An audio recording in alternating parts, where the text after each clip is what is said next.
So the other thing she was going to do is lure the dog in heeling position. So we go along the wall, the dog's in next to us, she takes food, she holds it right above the dog's head, and she walks. And with the dog's head straight up, she says yes and lets the dog have a piece, right? And we're really encouraging as high a head position as possible, right? So this dog has like a rubber neck. Like very few dogs can hold their head like that, right? So don't feel bad if your dog doesn't quite hold their head like that. But the idea is that their head is straight and they're holding it as high as possible. That's what will control the rest of their body, right?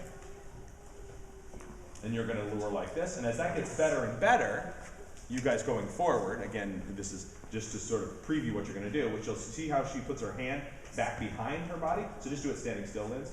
So she's there, the dog's looking up, and the hand is no longer there.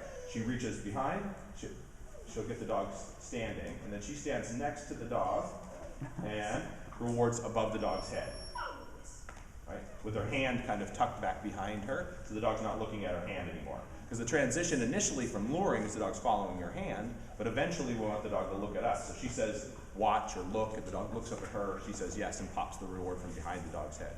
Just as you go forward in the luring, you don't have to worry about this right away, but as you hit that spot, that's the next step.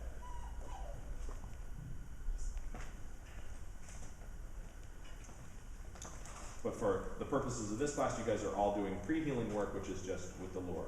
And then after leash pressure, she will do the same thing, and she'll control the dog's position with a leash. So every time it forages, she tells the dog to move back and uses a little bit of leash pressure to move the dog back to the right place.